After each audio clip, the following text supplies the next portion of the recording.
Good. All right. Welcome back to the Muuvwell Podcast. My name's Logan. We got a very special guest here today. Well, we've got Kevin and I both on. Kevin's a special guest. It's me, right? I'm the It's special Kevin. guest. Kevin's a special guest every week. I'm sitting. I'm sorry, I'm cutting you off, but I'm sitting in Wade's spot. So Yeah. this is. I feel pretty people are special probably today. Fired up. Yeah. Seeing Wade's out of the seat. Kevin's in the seat. I'm moving up. Yeah. Before you know it, I'm gonna be on your side. I don't know. Kevin was trying to get in my seat today. We were talking about. My wife is on the podcast today, and so she is helping us with some content we're building out and just providing some really good insight because May is Mental Health Awareness Month. So before we started recording, Kevin was like, "Should we switch seats? Like, is this okay like this?" Mm-hmm. So I was like, "Yeah, you and Emily switch seats," but he was kind of hesitant. I think he was. I was trying to get in your spot. He's trying to get in the solo camera spot over here. Because if you see, this seat has the solo camera, and then they have to share a camera. But I'm still maintaining the dominance as of right now. I'm just glad we got a smart lock on the podcast. Today. Finally. Yeah, she had to marry into the smarts, but hey, it's all right. Hey, get what you can take. But no, today, so May is Mental Health Awareness Month, like I said, and so basically we are trying to provide education for our clients on a month-to-month basis. And so May is Mental Health Awareness, and Emily is obviously, well, I'll let Emily give her credentials, but she is going to help us kind of work through some content for the month of May, talk about her perspective as a therapist, things she's encountered, and hopefully just give some like easy tips or just some insight and just honestly hear some candid conversation around mental health today. Just an open conversation about mental health from 3 different perspectives. Obviously, Emily and I are married. We live together. We do life together. So it'll be cool to just kind of like talk things out loud, but also get Kevin's perspective. Kevin, hopefully don't press Emily too hard today. I'll go easy on it. No, I want her to get the full experience. Yeah. By the end of this, Emily's going to be thinking about her purpose. And writing a eulogy. She already knows. She already probably does. Yeah, probably so. But no, I think first, so basically we just want this to kind of be an avenue for people to just like hear some open and candid convos about mental health from a professional perspective, and then just 2 normal guys too. So it's obviously 2 totally different perspectives. We would Kevin and I would just tell you to go out and go on a long run and do something That fixes hard, everything. and that would fix your problems. But Emily might have a different take. But first, just tell everybody who you are, your credentials, and then we'll kind of dive into some questions I have. Okay. I am Emily Locke. I am a licensed therapist. I graduated with a master's degree in clinical mental health counseling from Western Kentucky University in 2021. I am a national certified counselor. I've been working since 2021 as a therapist, and what I've been working in is mainly with kids. I have recently started seeing adults outside in a private practice, group practice setting. But during the day, during the school year, I work at a school. I worked 2.5 years at a middle school, and now I work at Allen County Scottsville High School with the high school kids underneath a federal grant that places mental health therapists in every building in the school in their district. Yeah, so a lot of different experience, and that's I kind of have some notes today to talk about like different age groups of kids, and as we've both recently become parents too, just talk about like the evolution of that, and how I know like for me especially, or at least it feels a lot bigger in my head. My mental health has changed a lot, and just how I think, how I prioritize my daily activities, the way I think, the way I operate. So just kind of getting your take on that, because you worked with kids. So in middle school, the youngest age is around 10, right? I think Around 10 years old, and then all the way through high school senior, which is 18. So it kind of varies between that. So like when I'm working with high schoolers, if they're 18, I mean, they're adults now. Right. That's kind of how they're looked at. So kind of tailoring it to that. Like, yes, they're still in a school, but they're adults. Make their own decisions. Yeah. So, yeah. And then in the private practice or in the group practice setting, literally any and every age. Yes. So in the private practice setting that I work in outside of the school hours, I think the youngest one I saw was 5. And the oldest person I think I've seen is maybe 32. So in between there. Huge age gap then. And then you've also done community mental health though too. Yes. So there's a difference in mental health in terms of like when you see people, it's not always because they want to be there. Choice. Yeah. So explain like what community mental health is too, which is not what you're doing at the moment. No. So I used to work when I first graduated, I worked at a community mental health agency local here in Bowling Green. And a lot of that I worked with the children on the child and family side. So you're not only working with the children, you're working with parents a lot. And some of the parents just recently got their children back. And so this is court ordered that the kids have to come to therapy and that they have to do family therapy. I've done like different groups. I've done a summer camp with kids that is crazy sometimes. But it's mainly community mental health is mainly looking at the whole picture. Parents, a lot of times you're working with social workers, court designated workers, grandparents, kind of looking at like the whole family unit and how to better assist them and what they need.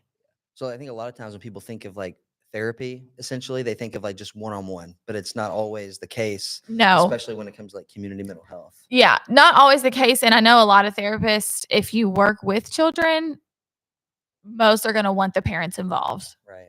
Because the kid really has no control of their surroundings, and the parents kind of control the environment, the, I don't know, like tone of the household.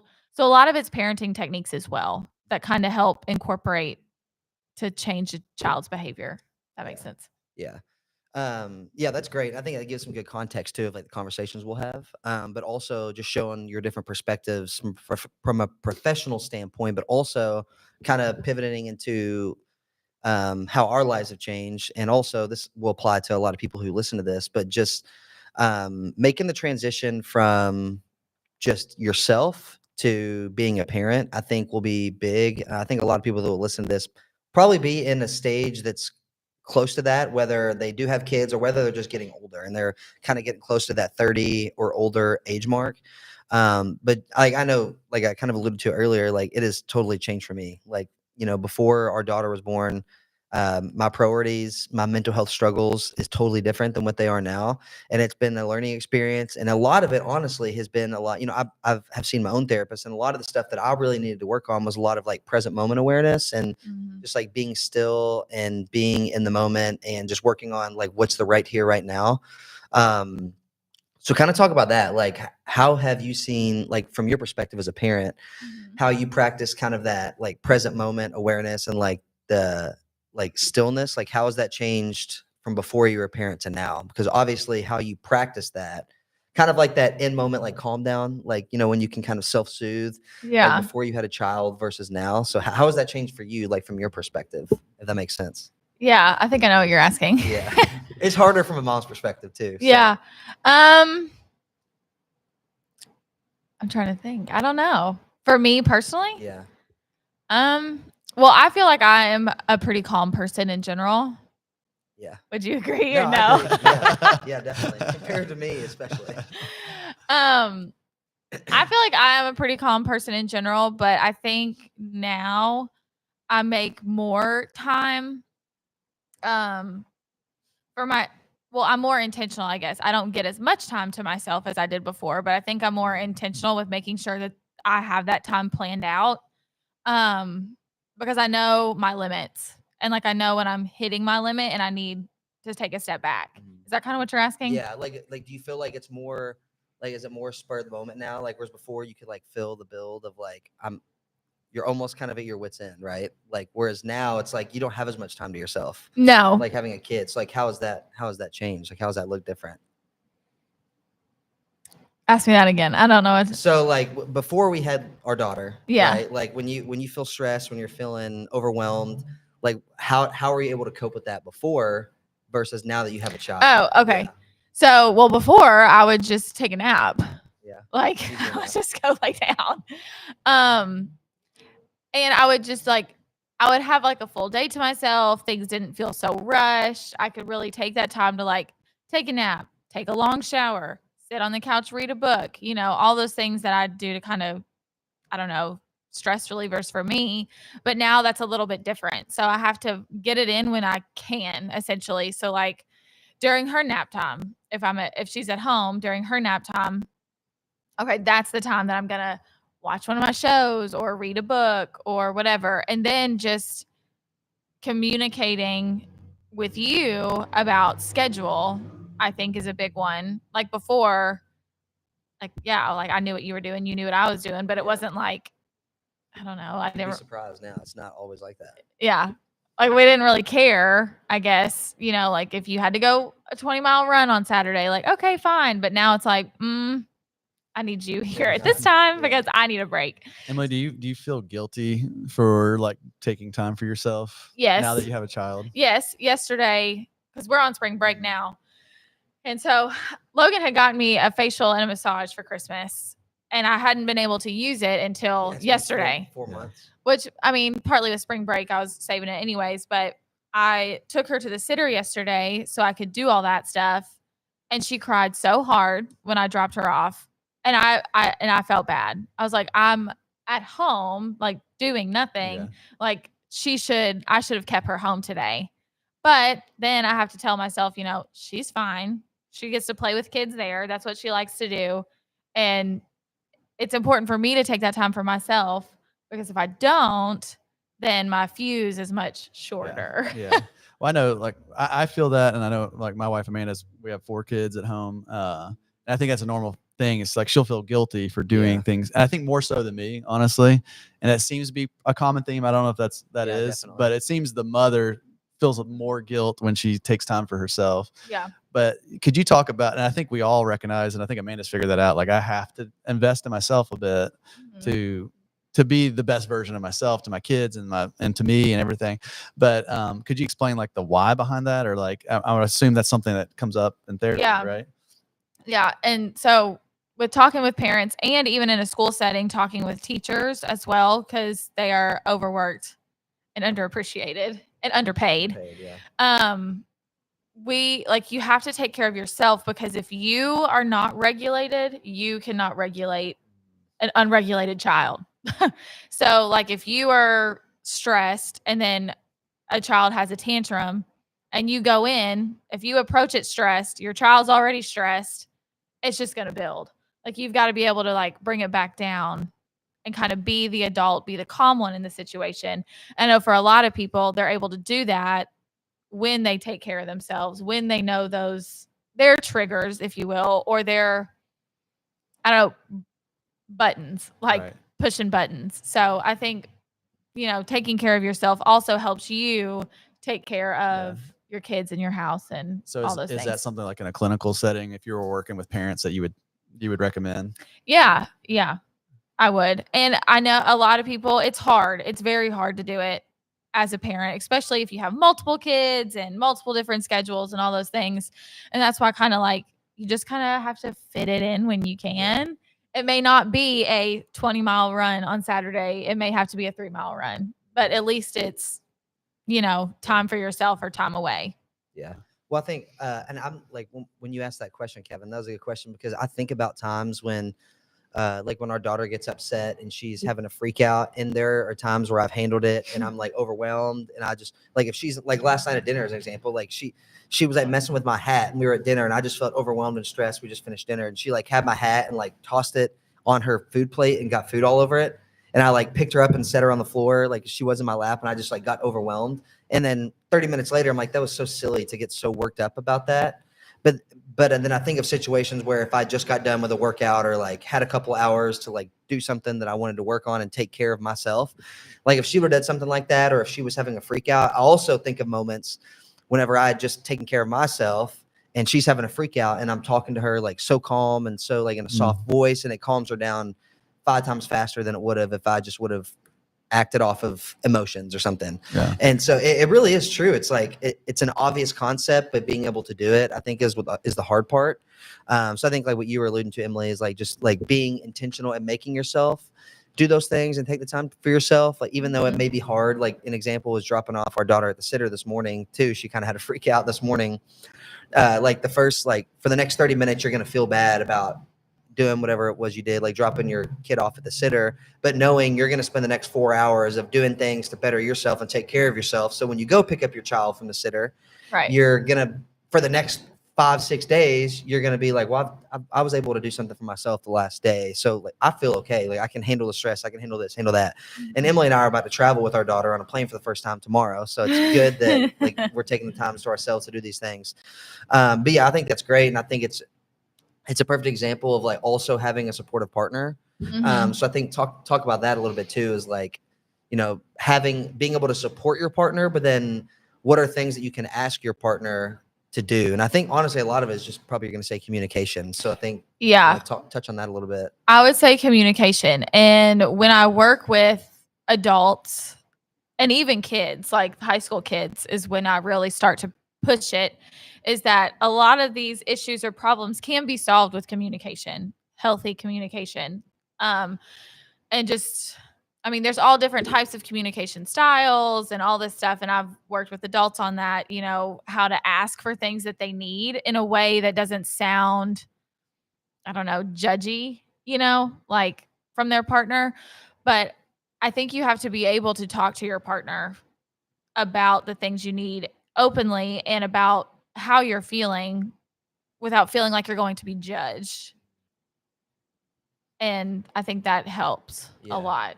What is a strategy? Just out of like curiosity, just asking for a friend. Yeah. Like, Amanda, No. turn us off. No, but see, like, what would you have? What? Because that's interesting to me, and I've noticed that not only like in my marriage, relationships, but even like business. Working with clients Yeah. and stuff. Just being Mhm. able to, like, a lot of times things are solved if you can just talk to each other. But Yeah. like Let that, me- it's hard to do sometimes. I'll give my perspective first. I think you'll build on this, like Okay. just from being married to a therapist. Mhm. I think one thing Lucky you. Yeah, lucky me.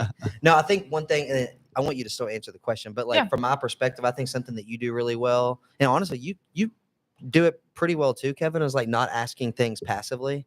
Like I think Yeah. when you ask in a passive demeanor, then it feels judgy. Whereas like you, especially when we first had our daughter, like there were a lot of things. I mean, I think both of us, but there were a lot of things I needed to provide better as a husband and as just a partner and to support you in a different way. And I think you were really candid and just like asking like very straight up, like, hey, I really need you here because I feel this way. And Mhm. not passive of like, well, I wish like it would be nice to have more of this, nice to have more of that. Like you did it in a really candid way that felt like you approached me very straightforward. I wasn't like, it didn't feel in like a gaslighty way where then I was like, well, what did she mean by that? Yeah. So I think that is what like has been really helpful for me in kind of Yeah. navigating just a new journey. Yeah. And I think I'm just that way in general with everybody in my life, is I'm just pretty straightforward if I need something. But what I work with a lot with adults is I statements. So I'm trying to think of an example. So like if, let's say what Logan's doing is like upsetting me, instead of saying like let's say we're going to use the example that you run too much. Okay. This is hypothetical. This is not true, by the way. No, but you're always gone. You are always gone. You don't want to be here. You don't help, blah, blah, blah. Instead of saying those things, coming to him and saying, I feel, so it's kind of putting it back on me. I feel lonely when you are running. So it's kind of like, instead of putting it all on him, I'm It talking totally about, changes the way you perceive I'm it talking too, about yeah. how I feel, because really the running and him not wanting to be here or going places, ultimately, like, there's a feeling in that. What is that making me feel? I feel lonely. So I feel lonely when you choose to go run instead of eat breakfast with us on Saturday. And so then that kind of puts the ball in his court, like, oh, like, can we talk about a different time you can run or whatever. So that's what I work with a lot with adults, and I try to do it with my teens too. We're talking to friends and our parents. Like, I feel this way, instead of putting it like, my mom's so annoying or whatever, talk about how it relates back to you, how it's making you feel.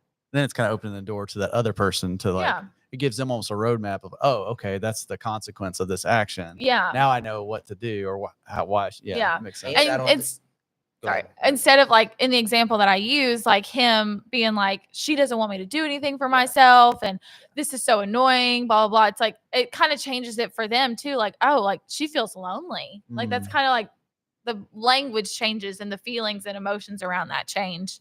And I feel like that would make you feel like, oh gosh, like I didn't realize that she was lonely, And it doesn't make it feel like you're taking away. Like if you have framed it in like, you're always running, like you don't want to be here, then that feels like it takes away the act of, well, now I don't even feel like I need to go run. Whereas if you say, I feel lonely when you go run, like all for 5 hours on a Saturday morning, it's like, okay, well, maybe I can just like break up my run, or I can run at a different time, or maybe make this coming Saturday a rest day. Like it doesn't totally take away from wherever it is. And I think that's what's helped like in communicating with us is we just like it's a constant like just evolution rather than me feeling guilty for something I'm doing or something guilty that you're doing. Yeah. You know, so yeah, it's been like super helpful. It seems like it also like opens the door for further communication too, right? Is that part of the goals as well? Yeah. Yeah. It opens the door for then your partner, the person that you're communicating with, to also kind of relay how they're feeling in that situation. And then I think it's easier to sometimes come to a compromise about whatever the situation may be. Yeah. It doesn't feel one-sided like the whole time. That's good stuff. Good stuff right there. I've taught her a lot. No, she when I walked in this morning, Logan said, "I feel lonely, Kevin, when you're not at the office." When you're not here when I walk in, I feel lonely. Now I know where you're getting this. Yeah. No, but seriously, seriously, I've learned so much from that, and I vividly remember whenever we like first had our daughter, like within the first 3-4 months, it was like, okay, we communicate really well, but now it's like totally different communication. And honestly, I have learned a lot because I tell Emily all the time, I was like, I feel like if I were married to anybody else or someone who is more similar in my personality style, we would not get along well at all. And so I think it's what's so nice about having somebody with just a totally different perspective and even a different personality in a lot of ways is you can learn from each other as long as you're open, you know? And I mean, that's why, I learned so much from the way she communicates, and she's learned a lot about wrestling from me. I heard she's a big WWE fan right now. Before we started recording this podcast, Abby heard it. She was filling me in on the wrestling drama. I'm sitting at the camera saying, "Oh my gosh, this That's is awesome." I'm like, man. So Emily, I'm embarrassed. I'm not happy about that. Would you recommend like scheduling times to communicate? Like, like I almost having a date or time on the calendar to even talk about those things? Or, obviously there's things that happen maybe in the moment you just have to say something. But what would you like busy family like us, like we're running all over the place. And stuff like that. I would say schedule it, or if that is what works for you. I think whatever works for your family and your family schedule, that's what you got to kind of lean on. It may be like we're driving to, I don't know, softball practice or baseball practice in the car. This is the only time that we're going to have. Yeah. Let's have the conversation now. Or, before bed, which I know kids end up in our beds. So that may not always be the best. But, or just even putting it out there like, hey, this is something I need to talk to you about. Could we try to find a time today to talk about it? I think that's what we do a lot. Honestly. Yeah. I've found us doing that more because like now my youngest is 9. And if it's something we don't, she doesn't need to be a part of, she's always listening, what I mean? And so it's like, we can't really like, even when we're in the car, we can't really talk about it. So it makes it hard too, depending on how old your kids are. Yeah. If they can, understand. But I do think it is important for kids to see mom and dad or parents work it out. Like instead of seeing in a healthy way.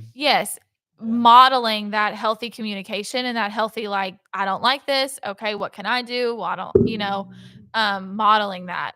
So that's not necessarily something you need to hide. Obviously there's some topics there's some topics. Yes. But it's okay to even disagree with each other in a healthy way in front of your children. Yes. Because I think kids need to know, my friend doesn't like this,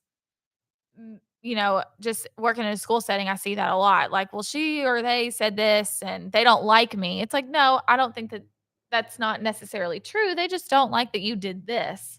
Like you can still be friends and still be people that coexist and not agree. Makes sense. Or if there's like drama that comes up, in middle school and high school, it's all over. Having that, being able to have a healthy conversation and not be afraid to approach a friend or approach a teacher, which I see a lot of, because they've never been around conflict or healthy like conflict. Something that I think about now that like our daughter's getting a little bit older, like she mimics a lot and she can pick up on like the example I think I told Kevin was I told Wade, I like kind of yelled at our dog Ruby like a month ago, and I raised my voice, and Leah, our daughter, like stopped what she was doing and looked at me like really scared and kind of surprised.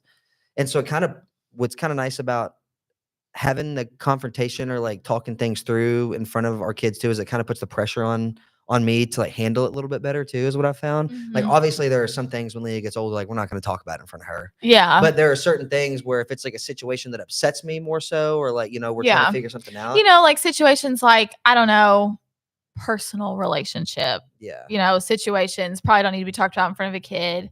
I would say finances. It depends. because I see a lot of kids who have heard their parents like Too talk much, about, maybe. like food stamps and stuff like that. That can be really stressful on a kid too. But I also think it's important for kids to know, that things are expensive and things Yeah. cost money.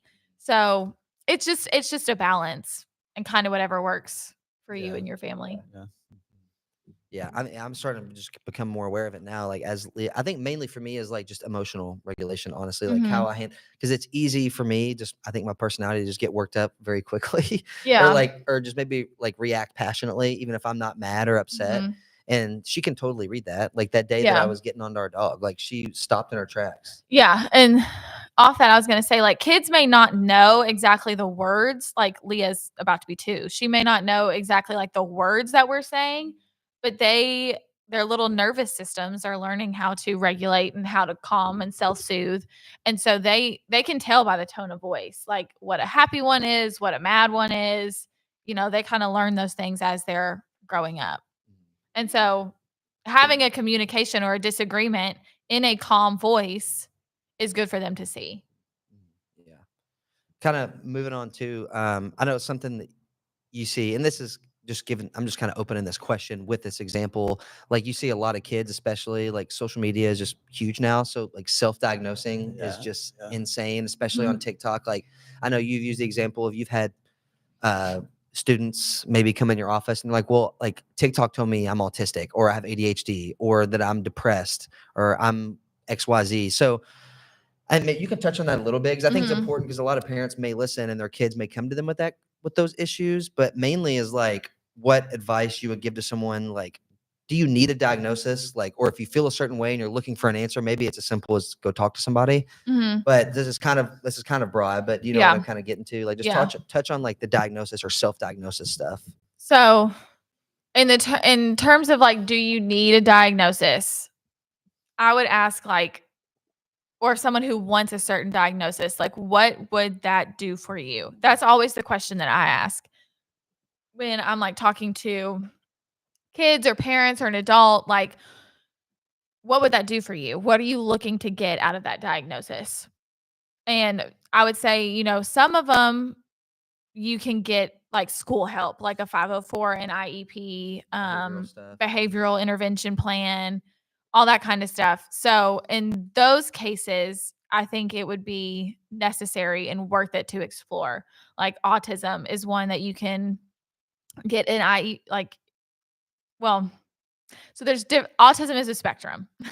So some need that IEP, that individualized education plan. They need extra time. They need a reader. They may need a writer, smaller class sizes, preferential seating, like all those things can be on an IEP.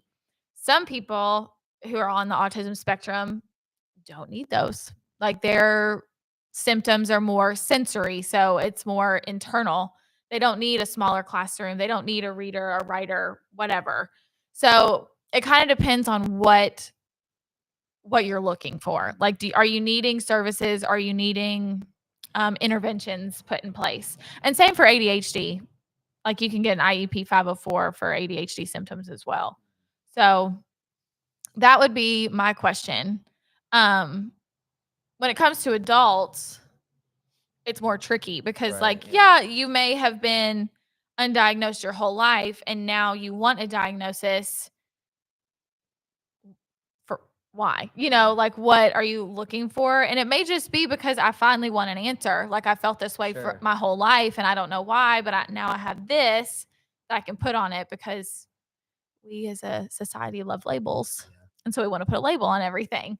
So that may be part of it too. Yeah. So in terms of like where people go for that too, like what's your suggestion? Because I think a lot of times people think they can just go to, I mean, I kind of thought this too. Like you go to a therapist, say, okay, they're going to tell me I'm ADHD and they're going to give me medicine. It's like, well, no, it doesn't look like that. So talk about the process of that too, because I think, like you said, some people maybe just want to know, like, what is wrong? I just feel funny. What's wrong with me? Like, I just want to know what's going on. Or maybe they're like, I can't focus at work, or I get really sidetracked really easily, or I start something and then I don't care about it the next day and it's frustrating. So like, what's the process look like for somebody just wanting an answer because they're feeling different than So the answer will be different for whatever diagnosis you have. So for like autism, there's assessments. There's a lot of assessments, but you have to be specifically trained in those. Like I am not. Like I can't like diagnose somebody with autism. Suggest. I can, say, yeah, I think this is what this is, but you need an assessment done. You can go to a medical doctor, a pediatrician. There's some therapists here who it's called the ADOS. It's one of the assessments that are trained in giving those and can score them. And then you write a report and the whole thing. So there's that. And then like ADHD, I can diagnose ADHD, but I don't know. When you look at the DSM, there's so much in it. Like the criteria is very specific, and it's not just, I can't focus. I can't focus in class. I keep getting sidetracked. Because with ADHD, it's across all settings. So like we might not be able to focus in school, but when we go home, we play our video game for 5 hours. Yeah. So you can focus. Yeah. You just can't focus in class. So it's just kind of, it's very, I don't know if there's a specific answer because it's very broad. Child or person. It's very person to person. Yeah. But I would start with, as a parent with a young child, I would start with your pediatrician. If you feel like it's something that needs to be medicated, but then I would also look for a therapist too. And I feel like most pediatricians would have therapists that they recommend or ones that they know of. So I would start there. What about an adult that's kind of that scenario you said, man, I think I've felt this my whole life. I just want to know what this is. Where would they go or start? Yeah, if you have a primary care doctor, you could talk to them about that. But then you could also just look for a therapist and just kind of explore that with them. And then like I've had people who have done that with me. And then we've kind of talked about it, like gone through the DSM together. I've done some assessments with them, like just like self-screener assessments. We've read those together and then refer out to a doctor if it's something that they're wanting medicine for. Because I can't prescribe medicine. So I'm gonna ask a really dumb question, but the fact that I've probably thought this or wondered this, I would hope, maybe I'm just dumb. I don't know. There's other adults that wonder this, but can you explain the difference in like therapists, psychologists, psychiatrists? Because really from the outside looking in, it's kind of confusing to me. Yes. Like where do you go? Who do you talk to? Like where do you start? Like, I don't know. So, pediatrician is doctor. A therapist like me is just like a talk therapist. So I can do family therapy, behavioral interventions, like cognitive interventions is kind of what I specialize, I guess, if you will, in. I can't prescribe medicine. I can diagnose pretty much anything. I think the only one is autism. I can diagnose autism. I typically don't because I'm not trained in that assessment. So I would refer out to that just to double check myself. But so I can diagnose anxiety, depression, PTSD, bipolar, all those things. But if you're wanting like medication, like med management, then that would be a psychiatrist. Okay. So a psychiatrist can do the medicine. They can diagnose all those things as well. But a psychiatrist looks at it more from a medication standpoint, whereas a therapist like me looks at it from more of a behavioral intervention, cognitive standpoint. Got it. Okay. Yeah. So like if you go to like from my example, like my therapist that I talk to a lot of times, and I think every therapist is different too. Like some of them might like almost not out the gate, but might be more, and this is just from my experience, might be more ample to like prescribing medicine or suggesting medicine. And some of them, like my most recent therapist that I've used, she's more so like behavioral, like, well, like you are a little bit older. So like, what are some habits you can change? What are some environments you can change? Mm-hmm. What are just like some thought patterns you can change, things like that. So I think it probably varies a lot on a therapist to therapist basis too, in terms of how they go about it. Right. Yeah, I would say so. And I think it varies on person to person. Like the client. Yeah. Cause I personally think I'm like medication last type of person, or if we're going to do medication, let's pair it with therapy. Medication paired with therapy, not just medicine, is typically your best route. Because the medicine, it can give you more energy, but like those thought patterns that you've had for 20 years aren't going to change with just medicine. You got to work on, there's all that neuroscience about creating pathways in your brain. Right. But and it just depends, like person to person. There are some like kids that I work with and have worked with who struggled with ADHD. And so they would be on their ADHD medicine during the school year. And then when summer would get here, they wouldn't take it. So then they'd be off of it for the summer and they'd still do therapy. And then like eventually they've kind of weaned themselves off of it totally. So it is there, for kids who need it, for people who need it. And just because you're on it now doesn't mean that you'll always be on it. Right. You What can about like, obviously we see a lot of our clients dealing with mental health issues and stuff like that. And just as a society, I mean, that's just obviously on the rise.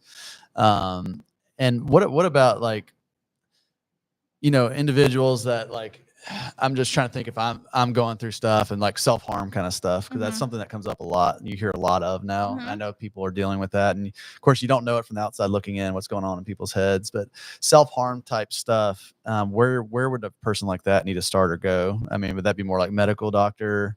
It depends. So, in terms of self-harm, like what I'm most familiar with and what I see most in the school setting is cutting. And people get really spooked and really scared when they hear self-harm. Yeah. And I have to have this conversation with parents a lot too. Like, yes, it is very scary, but a lot of the time, majority of the time, when someone is self-harming, the intent behind that is not death.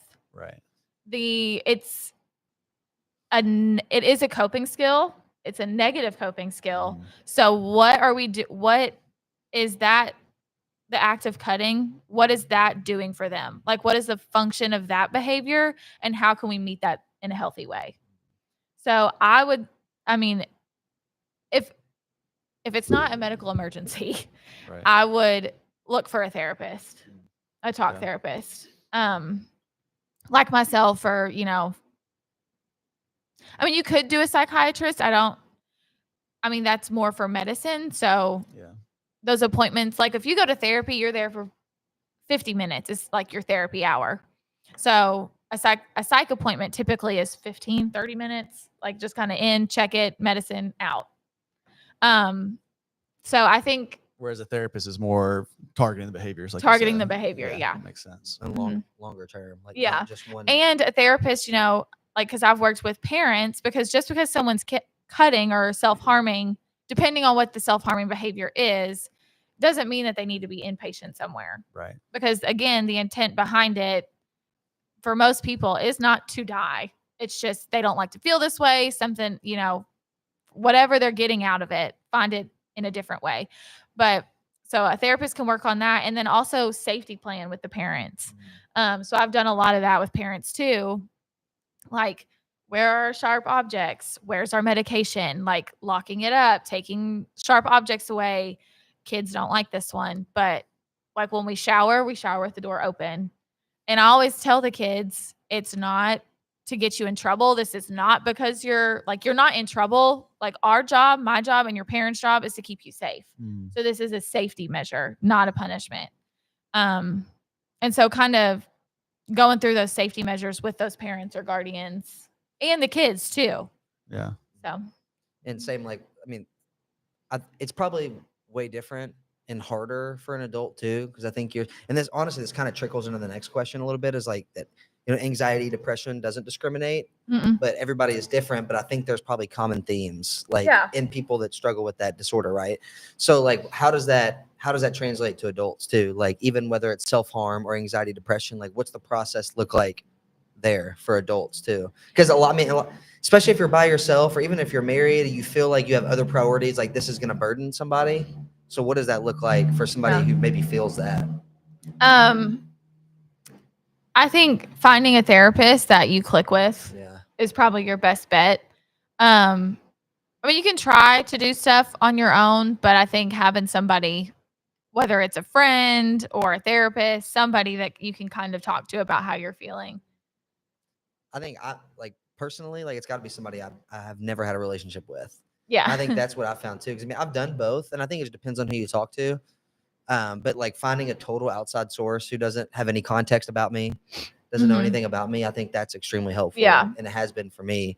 But like, what about like common themes, like people with anxiety and depression? Like, is there anything, and we don't have to go like super in depth on this, but I think just talking from a professional standpoint, just for the sake of like, it's intriguing and Mhm. kind of, I'm just curious, like, what are some common themes you see in people, like the 50-year-old woman compared to the 18-year-old boy, or the 50-year-old man, like, you know, Yeah. Well, what I does that look think, like I commonly? mean, some people, suffer or have anxiety, depression.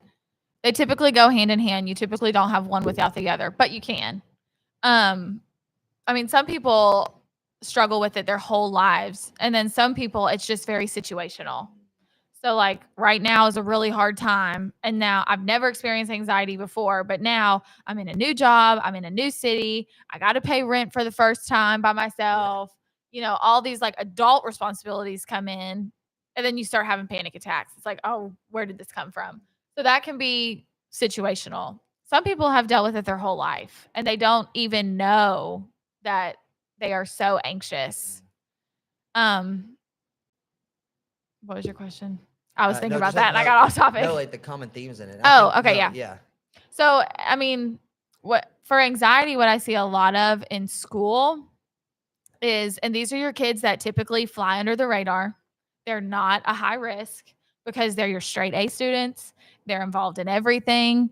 Um, they have a very high threshold for themselves. They don't want to disappoint anybody.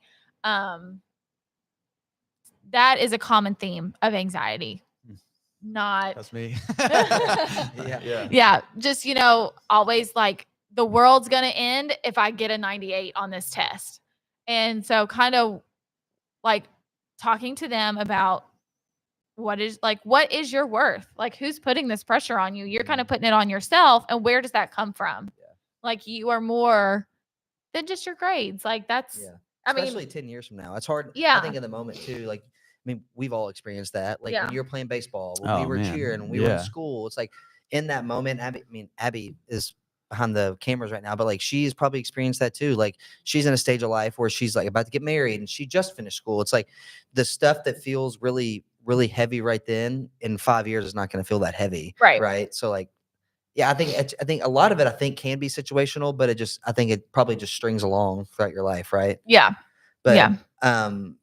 but yeah, I think also I want to like preface this all with like, this isn't to scare you or like overanalyze how your kids are acting or how you're acting. No. But this is just like, I think this is just the educational piece of it. It was like this, Yeah. like it's okay to feel this way if this is you or if it feels or sounds Mhm. like you too. And you know? I think as parents, a lot of the time they want to rescue.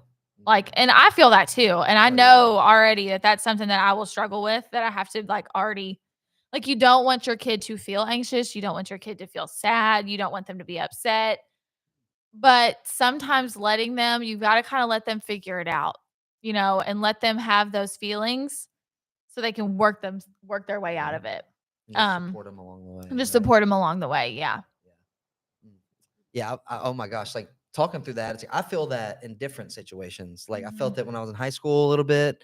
And then especially when I got into college, like the pressure of like one class, I'm like, if I don't pass this class, I'm going to go an extra semester in school. Life's It's like, over. life's over. But then it's like, I've already forgotten about that until Yeah. we're talking about it right now. And I also have to talk to kids a lot too, and parents, about like there's normal anxiety.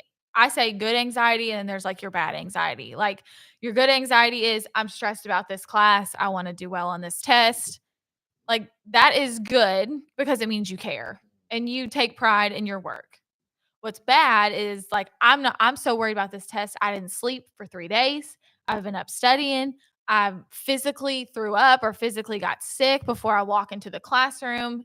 That needs a little bit of intervention and some calm down skills. Yeah. Well, that's what I was going to talk about, or I was going to kind of touch on that at some point too, was like all of the things that we're talking about. Like, I don't want this to take away. Like, I still think we need like adversity and to do like hard things and like feel the pressure of life and like, things that we have and set standards for ourselves. But I think we're kind of alluding to that because we say like you literally just said, like, there's good anxiety. Like there's a healthy way to navigate the way that we're feeling and to honestly allow it to progress us throughout life and recognize that in ourselves. I'm like, well, I felt this way whenever I was taking this class before. It's because I really wanted to do well, because I know if I did well here, then I would get this opportunity.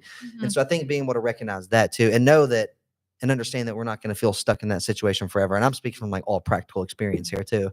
But you mentioned the point about like the physical aspects of it. And that was literally my next question, was mainly based around trauma, but I think just like mental health in general is how it impacts people physically and mentally. Because I think when you think mental health, you just think of how it makes you feel up here. But if you've ever had a panic attack or an anxiety attack, or you've had a rough day and you feel like crap here, like sometimes you don't want to eat throughout the day, or you actually get sick, or you feel jittery, or you feel you can't focus and your eyes feel like they're shaking. So like talk about the physical and mental aspects of maybe just mental health in general, but even trauma or anxiety, depression. I mean, I think mental health people do go to the doctor for a lot of things, which I'm not a doctor, so go to the doctor. Like, I'm not telling people not to go to the doctor.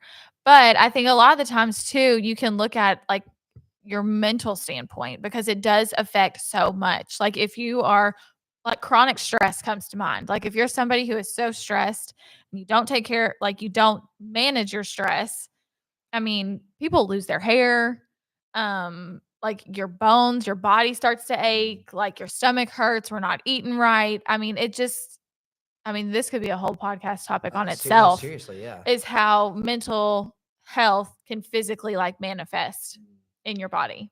And just with anxiety, depression, stress, but also when you add a layer of trauma in, that amps it up even more. I mean, people will have seizures. There is a diagnosis. It's like post-traumatic seizures from trauma. That's insane. Yes, like post-traumatic. I can't remember the exact name of it, but it is in the DSM. It's a code that you can put in. Is DSM, is it diagnosis manual? Is that what? Diagnostic and Statistic Manual. Okay. So when you were referring to DSM, that's that's the big book. I should have brought it. It's a huge book, and it has. No, Kevin will never put it. He'll never get it back. Well, like, don't. I got this. I got this. I got this. Logan has this. Abby has this. If you read it, like when I took my diagnosis class in college, my professor was like, "We're gonna go through this. Do not read too much into it." She was like, "Because you can diagnose yourself with just about anything if you really want." But I mean, that is in there. Like people have seizures. It can be, people don't even know a lot of the times. Like trauma is so complex. I mean, it just is. Like there can be things that happened to you when you were younger that your brain has shut off because you are not in a safe place to feel it. So then once you get to that safe place, if ever, then you feel it, and it's like you can't control it. Yeah. It's going to demand to be felt at some point. And that can be when you're young, or it can be when you're in your 40s. Well, I think we're all Christians here. I think it's literally the example of like Satan working on you too. Like when you feel like you're in a really good place in life, like a lot of times people will say, and I felt this like after, it was like December of 23, whenever like I really had like a big spiritual awakening. Emily always laughs. I call it my spiritual awakening, but he's so dramatic with everything he does. But it was sitting at that desk up there. And so it was like a year process of like just figuring out like, who is God? Who is this Jesus guy? And then just figuring out like, am I really feeling this? Like, how is this going to change like my life and things like that? And then I had my baptism, where it was like the public like profession of like, I love Jesus, I love God, like he's my savior. And then it was like a couple weeks later, it's like, I think it was a mix of that. And also I just ran my ultra. So, you come off the high of your race. But it's like when you feel like in a safe place, and this is like, I'm just now clicking this, by the way, so you can open this for me. But like when you feel in a safe place of you've just done something really that you're proud of, that's powerful, that has impacted you positively, then you start to like, why am I feeling this stuff that hasn't existed though for a while? And it's kind of the same example of like when you feel like your relationship with God is really strong, then you feel Satan working on you, or when you're doing something really powerful and that you're proud of, you feel kind of bogged down. And I think it's literally exactly that, It's like what you just said is exactly that. Yeah. I'm just now kind of plugging that in. And, when you think of like kids, let's take a kid for an example, who grows up in not a good and not a safe household. Let's say there's drugs, there's domestic violence, there's, in and out. That's what we've grown up in our whole life. So, and abuse, if that's happening too, we are never in a safe place where we can stop and be like, that wasn't right. That was not okay, what was done to me. So then we grow up and then we become an adult whose nervous system is not regulated because it's never been, and we've never had a healthy adult model that to us. We don't accept love or comfort from people because when the person who is supposed to protect you doesn't, like your parent, then who in the world are you going to trust? And so breaking that all the way down and then trying to build that back up, it's hard. It's hard. Do people typically have like, is that a part of the process? So like maybe you've never dealt with it as an adult. Like, do you kind of have to go through that to get to the point of where you are trusting again and those kind of things? I mean, I think you have to. I guess you could like look at all the research articles and whatever. I'm sure there's varying opinions out there, but just from what I've seen, like you've got to feel it. You've got to talk about it. You've got to work through it. So you can get to the other side, because when we're not talking about it and we're not feeling it, it still has that power over you. Yeah. So you've got to, take it, work through it, and, try to get on the other side. And that's not to say it'll never come back up. Right. Does that, sorry, I'm thinking things too now. I've been very obsessed with like left side, right side of the brain and all this kind of stuff lately, but being like, do you need to get to a spot of where you're undistracted or like to really be able to handle those emotions? Like it seems to me, just not knowing anything about the stuff, but just watching, it seems that some people really avoid quiet, or they avoid being in situations where they're alone or they're not distracted because they don't want to have to confront those things. So they continually just distract themselves. Yep. Maybe that could be their phone. It could be people. It could be whatever. Not that those things are bad, but they're always kind of seeking that because they know if that's removed, like I'm going to have to deal with myself. Yeah. Is that normal? Yeah. Okay. Yeah. And I see that a lot. Like when people are like, well, I don't like to be alone, or I struggle to be alone. Why? Yeah. Like or we're like struggling to fall asleep. We listen to music while we fall asleep. We watch TV while we fall asleep. We play on our phone until we fall asleep. Like, what are we trying to avoid? Like when we're alone and all you've got is you and your thoughts, can you sit there with yourself? And a lot of people can't. Yeah. And that's where you see a lot of people self-medicate. Right. Alcohol, drugs. When I'm alone, I think about things I did. I think about things that were done to me, and I don't want to. Right. What if you're one of those people that maybe, you're struggling to do that, but it sounds like that's part of the process though. What you're saying is at some point, maybe it's varying degrees, you have to go through that or feel those emotions, and you're scared to go through that yourself. Like, what would you say? I mean, I guess talk to a therapist, right? I mean, I guess you need support. You need somebody to kind of guide you through that, I guess. Yeah. Right? Somebody to guide you through that. Somebody who you feel safe with. And again, I think there's just something about, like you said, it's somebody who you don't know. They don't know you. You don't know them. And like, as a therapist, we are taught, I provide therapy to somebody based off their experience. So, if you're talking to a brother or a sister or someone who's close to you, they might, like, you may have gone through the exact same thing, but to them, it's a different experience. So it's hard to kind of go through that with them. So as a therapist, I work with you on what it is that you experienced and working through that. And just, I think that's nice because it's somebody who you don't know, who you can tell your story to. And all I know is what you've told me. Yeah. And sometimes it's like, I don't know if this is 100% the truth, but we're going to go with it. Well, I guess whatever they're saying, I mean, to them, maybe it's different, but that their perception is their reality. Yeah. Right? So, to them, that is the truth. That is what happened. I could talk to my brothers or something and they can say, well, I was there. Yeah. Like that wasn't what happened at all. But if I think it did, that's all that really matters. Right. Yeah. Mm-hmm. Well, it's nice too about talking to somebody who's like a total outside source. And that's why I've never really, I mean, I've opened up to you, but like when it comes to like therapy, like I've made sure that I don't have any mutual connection to the person. Yeah. Because like, and honestly though, what's comforting about that too is like still, even if you see somebody in the town you live in, it might kind of feel like, oh, do they know so-and-so? Well, they're licensed and like legally obligated to, you're patient A to them. Like they can't go and tell people about you. Like they can't do that. Like if they talk to other professionals, they can talk about the situation, but they can't. It's like HIPAA. Like you can't break. It is HIPAA. It's HIPAA. So you can't break any like medical legal Like they have Yeah. that legal obligation to like keep it internal and between you guys. There Like, are I say- stipulations. but I was gonna say Yeah. as I said that, but there's legal stipulations or like safety harm stipulations. Yeah. Obviously, it's more so like when it comes to like crime related or like self harm Uh, related, right? Like When it comes to self-harm, like you have a duty to warn. So if like somebody's in my office and they're like, I'm going to kill them tonight. Okay. No, if we're they have a not. plan in place. If they like, have a you know, plan and intent in place, then, we intervene. Or if they're going to hurt themselves, we intervene.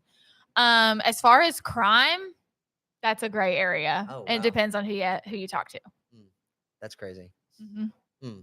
Okay. Why are you thinking so much about that? No, but it is fascinating. If though. it's already passed and nobody else is in current danger or in immediate danger, I feel like I guess I didn't know that. That's Mhm. insane. That's Huh. wild. yeah. That's just so fascinating. The case that comes to mind is the Menendez brothers. Oh, that's true. Oh, that's Mhm. right. Yeah, if you guys haven't watched that Netflix documentary, I'm He, sure- Eric Menendez, I think it was Eric, one of them, told his therapist Yeah, that's right. and And his then- therapist's mistress. So the therapist told his mistress when he broke up with his mistress, she went to the news. She went to Oh, the- wow. So really, like, yeah, he wasn't supposed to tell Interesting. anybody. And I don't know, but I don't even know if he could testify because as a therapist, you're protected. You don't Yeah. testify against your Interesting. clients. Yeah. Wow. It's like, yeah, it's super intricate. Now, Hopefully, hopefully you guys listening to this. don't kill anybody. Don't kill Okay. anybody, and hopefully you don't need to resort to this or worry somebody. Hopefully you're not taking notes right now. Yeah. Like me, no. But no, it is super interesting. But yeah, I think it's just so important to have an outside source. And like Kevin was like asking too, I think it's a hard process regardless. Like even something as simple as like quitting tobacco, like you think about how hard that is if you've been a smoker or if you gave up drinking or something like that. Like it's like the first week or 2 weeks, whatever, like generally is pretty tough. It's the same thing when you're going through things like this. Mhm. I mean, I always tell you, Emily, like whenever I go to therapy, it's always the sessions that I'm like, I really don't want to go today. I don't want to talk today. When I get done, I'm like, I'm really glad I went. I think it was subconsciously and probably consciously. I just didn't want to talk about what I was feeling, Mhm. what was on my mind at the time. Yeah. 'Cause And you also- didn't want to confront it, probably, don't like wanna we were just confront it. talking about. Yeah. Exactly. Yeah. And honestly, and I don't think it doesn't always have to be as extreme as like trauma from your parents or a caregiver or like a person from when you were younger. Mhm. Like for me, it was like the death of my mom. Like Yeah. I pretty much didn't think about it until our daughter was born. Mhm. And then, I told you, I really struggled for the first like year and a half of our daughter's life because I think I was just feeling the feelings of a parent. And I started thinking about my dad, like because my mom passed when I was 10. So my dad was a parent. So not only did like I lose my mom, my dad lost a spouse. My Mhm. mom passed and didn't grow up to like see her kids grow up. So then you just start feeling all these things. And that's just an example of like, oh Yeah. my God, I'm feeling things from different perspectives now. Yeah. And being able to talk through that, like when Leah was first born, I wouldn't be able to think like the way I'm thinking now about this. No. If I thought about it, I would break down, Yeah. And I did the first couple of times, but it's like being able to verbalize it and like just talk it out loud, even though it always feels silly in your head. But then when you talk about it to somebody who like validates you, honestly, Mhm. like that always feels good because you're like, okay, it's normal to feel this. And then most of the time, whenever you talk about it out loud and maybe you have conversations with other people, they're like, oh yeah, I know, I felt XYZ too. It's like, oh, it's not just me, Mhm. and not that you ever have to get to a point of talking about it with other people, but I think that's what's so powerful. And It just and- kind of normalizes Yes. normalizes And your it's comforting. experience. Yeah. normalizing it's super comforting, which is really nice. But one of the last things I kind of want to talk, and we've touched a lot on kids, but so I kind of want to wrap up maybe just here talking from the perspective, because I think most people listening probably are parents, and if they're not, they eventually will be. So really just kind of a quick, like, how would you suggest parents kind of be there for their kids, and how hands-on or off do they need to be? And I know you said this is like a person-to-person basis, kid-to-kid Yeah. basis, but like what are just some maybe general best practices, because you've worked with kids of ages from 10 to 18 pretty much. You work with Mhm. parents a lot. So this is obviously based on your practical experience. So is there any like suggestion or just like advice as a parent? I think communication. I think it goes back to communication. Just like keeping that window and that door of communication open. So your kids feel and they know that they can talk to you, because the reality is your kids are going to mess up. They are. They're going to do something stupid. They're going to all do have. something they Yeah. I regret. have never had it. I don't think so. They're going to do something stupid. They're going to do something they regret. They're going to like mess something up or destroy some, just any of those Vandalize things. a garage. I almost said that, but I didn't know. They're Yeah, gonna vandalize a garage. Not proud of that one. So just knowing that those things are to come, but keeping that door of communication open so they come to you when they do mess up or when they are feeling a certain way instead of running from you. So does that just look like being open emotionally, like how you Yeah. react to them? Yeah. But I think, that also goes back to you got to know yourself and you got to know how you regulate and how to approach a situation calm. You got to know when to step away. So you can better assist your kids, I think. And I guess that goes back to being able to work on yourself too and give yourself time, like we were talking about in the beginning of the podcast. Yeah. So that way, when your kid comes to you with vandalizing a garage, Yeah. you don't just explode and now they think, oh, I can't tell mom Them or dad anything. anything because that's going to happen. And it may be, a situation where it's like your kid comes to you and you're like with something crazy and you're like, okay, I'm going to need 5 minutes. Yeah, not to say you can't step away. I'm going to need a second before we talk about this because if I talk to you about it right now, it's not going to be a calm conversation. And that doesn't mean accepting everything either, right? No. Because everybody probably knows growing up there was like the cool parents. So like, hey, whatever you want to do, I'm fine with. Just just tell me, communicate. But also, it's like, well, your kid's putting themselves in danger. Yeah. Like, I think sometimes it seems like there's a little misunderstanding there. It's like communication means acceptance of everything. How does that look? No. How do you do that in a healthy way? And I think again, just communicating. And I think growing up in a house, you're going to know kind of like what your parents are okay with and what they're not okay with. And just modeling that, I think, from a young age to your kids, like, and just being, intentional with this is how we are as a family. These are our morals. These are our values. This is whatever. Like, just because you mess up doesn't mean that I don't love you. Or that I'm not going to or that I'm going to disown you, but I may not, typically agree with everything you're doing. And there may be some healthy and consequences. there may be consequences. Yeah. Like, thank you for telling me we're going to help you. I'm going to help you get through this, but I need you to know that this is the consequences for that. Yeah. And I think it all just goes back to like calm conversation. I think that's the biggest thing, honestly. Like, I think about, and my dad would tell you this, like, my dad would blow up on me. Like, when I vandalized that garage, he would, like, threw the phone to me, call your grandparents, tell me you did right now. Like, he blew up. Honestly, understandably, in the moment. Because I did. It was like I was in legal trouble for a couple of years. I'm a bad boy, like it's just how it is. But no, I think it's like, but you think about the conversations, like even whenever communicating as a spouse, like as like in a marriage, like when you have conversations that are tough, but you do it in a calming way, it was like, okay, that sucked, but like thank you for listening. Like we got through that. Like we still have some work to do. But I think it's honestly more so about just like how you're approached, like or how they're able to approach you and how you respond to them. Because I just think about like if I would have gotten in trouble for doing that, but it was like more in a calm way, I probably wouldn't have been as scared later on down the road to be missing my curfew or like maybe call my dad instead of running 90 home. I would have been like, hey, I'm running. I'm gonna be 2 minutes late. Yeah. And so I think like that's literally a perfect example. Like if you felt open to be able to tell your parents, like, I'm so sorry, like, dang it, I'm not gonna be able to go and do this weekend now, but like I don't want to get in a wreck either, Yeah. Like something as small as that is a good example. Yeah, I would agree. Yeah, but any other questions, Kevin? No. You about to say something? Oh, I love this stuff, Emily. So thank you for the work you do too. I'm just sitting here listening like, man, what like awesome work you're doing, especially with kids and seeing what kids are going through and then being able to give the parent strategies and stuff. Yeah. It's hard. And that's a whole nother topic of like social media with teens and all the stuff that teenagers are facing right now.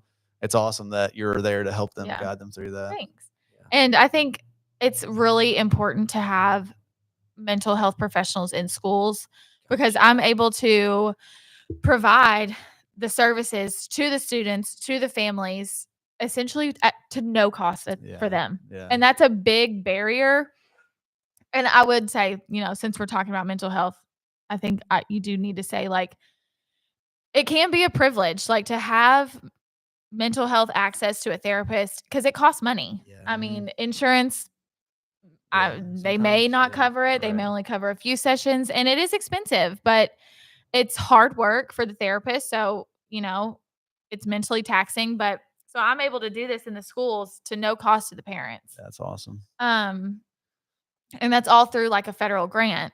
So yeah. It's always up in the air. Yeah, right now. I was going to say, I'm not going to get on that soapbox, Yeah. but just do your research Yeah. when you vote for people. Yeah, Yeah. it's always up in the air. Like literally, dollars can be gone Yeah. tomorrow. Mhm. It's definitely needed for sure, especially all Yeah. the stuff kids are facing. So, Yeah. For sure. Any plugs you need to give? If you need help, go here. Email Emily. No. No. Here's your personal cell number. No. Yeah.